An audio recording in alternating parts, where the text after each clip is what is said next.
Puerto Rico is one of the poorest places flying the American flag, and that is not an accident. The island is home to 3.2 million people, more than over 20 U.S. states.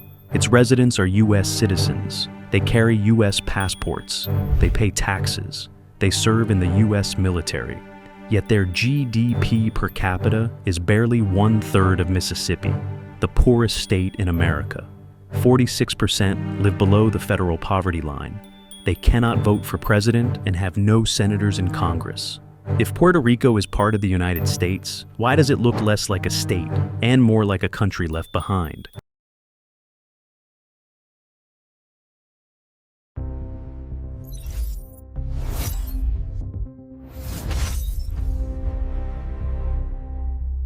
The problem with Puerto Rico is not corruption, incompetence, or a lack of effort. That explanation is convenient because it shifts responsibility away from Washington. But it collapses under scrutiny. The real problem is structural: how the United States designed Puerto Rico's place inside its political and economic system. Puerto Rico did not fail because it was poorly managed. It failed because success, even when achieved, was never allowed to translate into power, stability, or self-directed growth. Consider what Puerto Rico is required to do. It must obey every federal law, use the US dollar, comply with federal trade, labor, and shipping rules, and its residents pay federal payroll taxes and serve in the US military.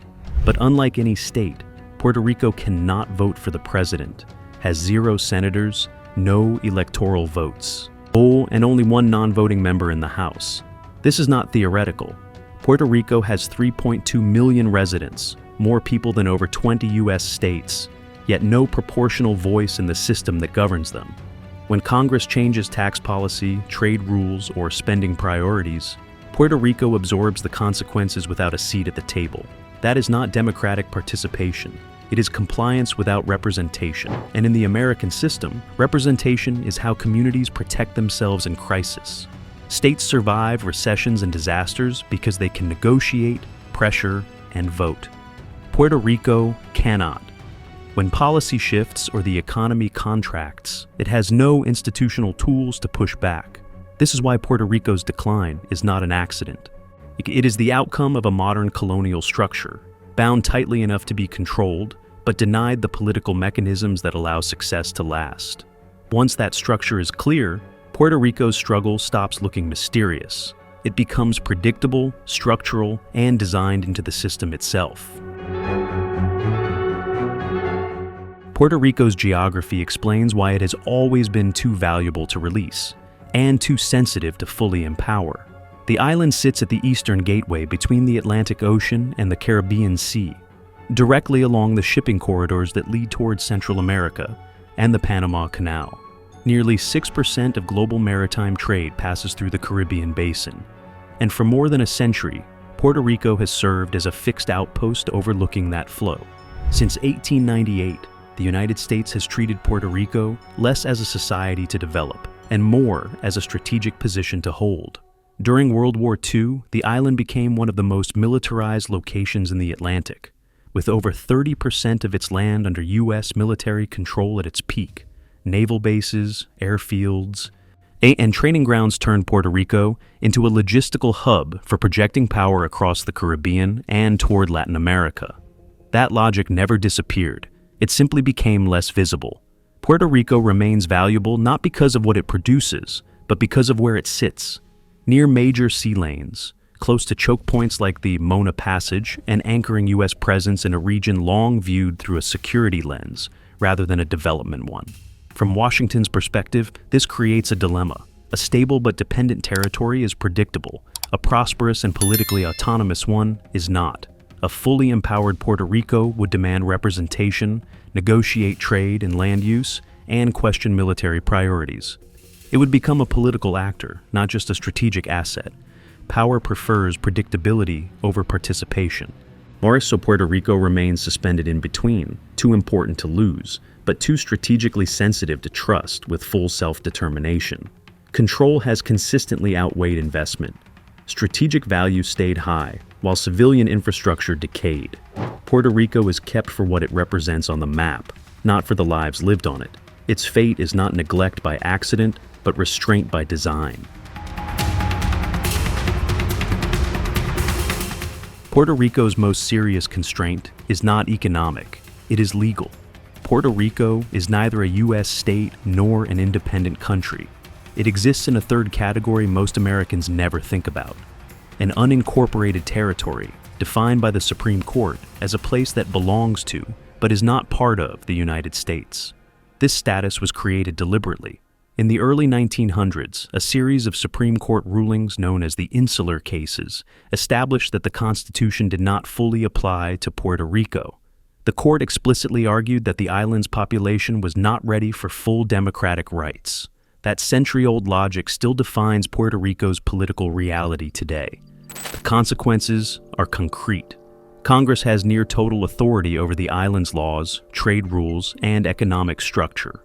Puerto Rico, meanwhile, thus has 0 senators, no electoral votes, and only 1 non-voting delegate in the House. Yet the island has 3.2 million residents, more people than over 20 U.S. states, who pay federal payroll taxes, serve in the U.S. military, and live under federal law. In simple terms, Puerto Rico must obey laws it has no real power to shape. When Congress changes shipping rules, tax policy, or oversight mechanisms, Puerto Rico must absorb the impact without negotiation or recourse. It carries the obligations of the American system without the leverage that makes that system democratic. For Americans, this exposes a fundamental contradiction. The United States was founded on rejecting governance without representation, yet Puerto Rico exists under exactly that condition. It is governed, taxed, and regulated, but structurally denied an equal voice. Once this legal boundary was drawn, economic dependence and political powerlessness were no longer accidents. They were built into the system from the beginning.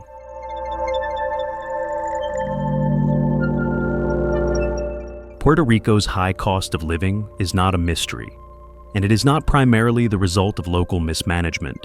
It is the predictable outcome of a federal shipping law passed more than a century ago. Puerto Rico imports around 85% of the food and goods it consumes, which means nearly everything people eat, drive, or use at home has to arrive by ship. That makes shipping policy one of the most important economic forces on the island. In 1920, the United States passed the Jones Act, which requires that any goods transported between 2 U.S. ports must be carried on ships that are U.S.-built, U.S.-owned, U.S.-flagged, and U.S.-crewed. For most Americans on the mainland, this law is invisible. For an island economy, it is decisive. A foreign cargo ship carrying food, fuel, or medicine can sail directly past Puerto Rico, but it cannot unload there. Those same goods are often required to go first to a U.S. mainland port, such as Jacksonville, Florida, and then be transferred onto a smaller and significantly more expensive American vessel before being shipped back to the island. Every extra transfer adds cost: fuel, labor, insurance, and time all compound. Studies consistently show that grocery prices in Puerto Rico are about 20 to 30% higher than on the U.S. mainland. Electricity prices are also well above the national average, despite the island's fragile power grid and lower wages. Meanwhile, Puerto Rico's median household income is less than half the U.S. average, meaning residents pay more for basic necessities while earning far less to afford them. This is why the Jones Act is best understood not as a single dramatic blow, but as a slow, grinding pressure. It does not cause a sudden collapse. Instead, it quietly raises the price of everyday life. Every grocery bill is slightly higher. Every construction project costs more. Every local business operates with thinner margins. Over time, those small increases translate into deeper poverty and slower growth. The Jones Act does not destroy Puerto Rico overnight. It makes the island poorer gradually, predictably, and continuously. And because Puerto Rico has no voting power in Congress, it has almost no leverage to change a law that affects it more than nearly any other place in the United States.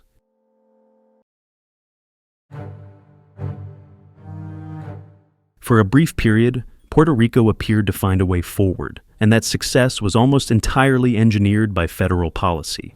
In 1976, the United States enacted Section 936 of the Internal Revenue Code, allowing U.S. corporations to operate in Puerto Rico while paying zero federal corporate taxes on profits earned there. The goal was simple: attract manufacturing, create jobs, and give the island an economic engine. And for nearly 20 years, it worked. By the 1990s, pharmaceutical and medical firms had flooded in, and Puerto Rico was producing nearly 50% of all prescription drugs sold in the U.S. Era manufacturing accounted for over 40% of GDP. Tens of thousands of high-paying jobs were created, and a middle class finally took shape. But that success hit a critical weakness.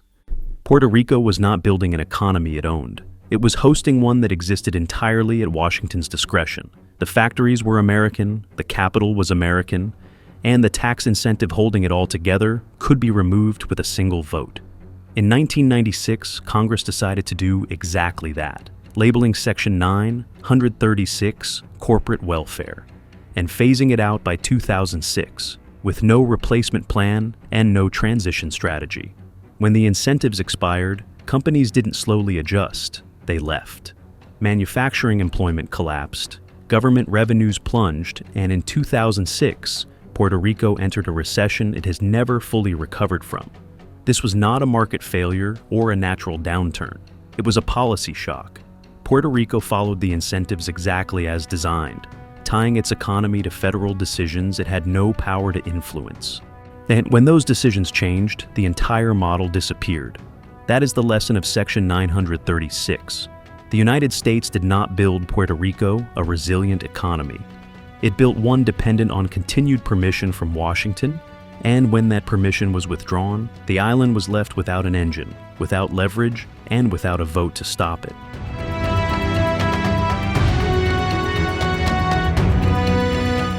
When Puerto Rico's economy collapsed after 2006, borrowing became the only way to keep basic services running. On the surface, this looked normal. Puerto Rico issued municipal bonds, just like U.S. states and cities. But these bonds came with a powerful incentive. They were triple tax exempt, meaning investors paid no federal, state, or local taxes on the interest. For Wall Street, they were among the most attractive bonds in America. Money rushed in. By 2015, Puerto Rico's public debt had surged past $70 billion, roughly equal to the island's entire annual economic output. Servicing that debt began consuming an enormous share of government revenue, crowding out schools, healthcare, and infrastructure. At that point, repayment was no longer realistic, but unlike every U.S. state or city, Puerto Rico had no legal escape hatch. When cities collapse under debt, they can declare Chapter 9, bankruptcy, and restructure.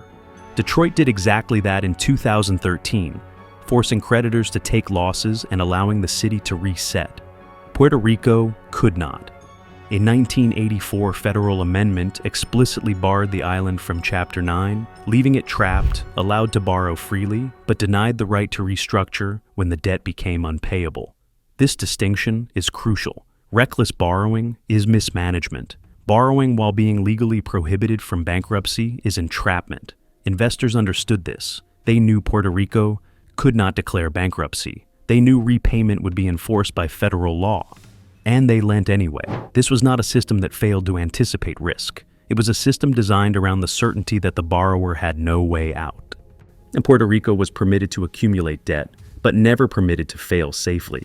And once that trap closed, the island's future stopped being shaped by voters or policy choices, and started being dictated by creditors, under rules written far from the people who would bear the cost.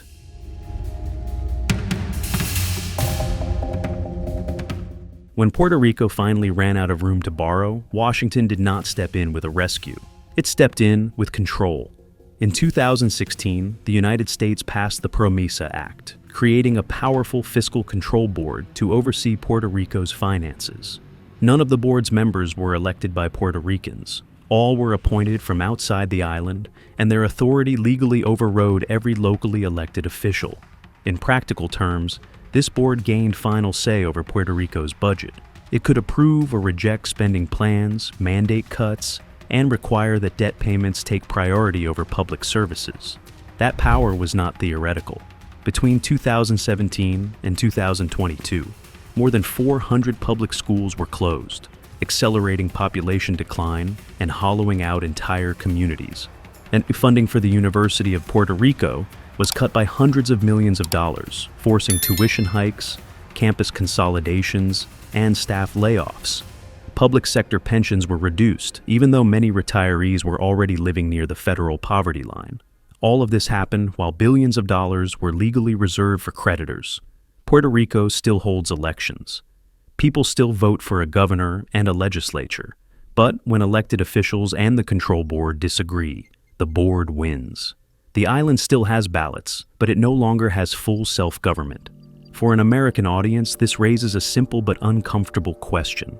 If an unelected board, appointed from outside your state, had the power to override your budget, close your schools, cut your pensions, and could not be voted out, would you call that democracy? Puerto Rico is not governed this way because its people rejected democratic norms. It is governed this way because it lacks the political power to refuse federal intervention.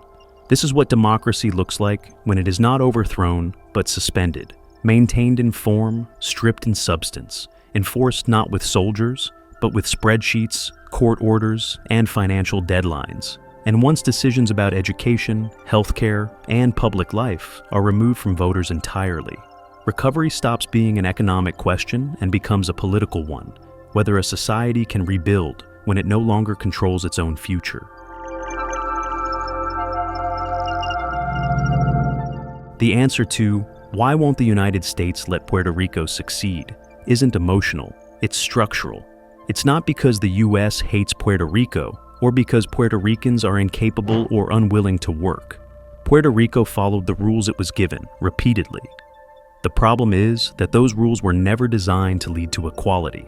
A poor Puerto Rico is easier to manage. It is cheaper to control, demands fewer rights, and does not force Congress to confront hard questions about representation or sovereignty.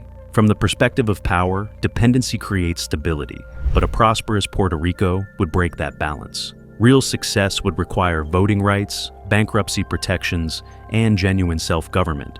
It would force the United States to resolve a contradiction it has postponed for more than a century. Whether Puerto Rico is truly part of the country or a colony in all but name, Puerto Rico cannot be both successful and subordinate at the same time. So, it remains suspended.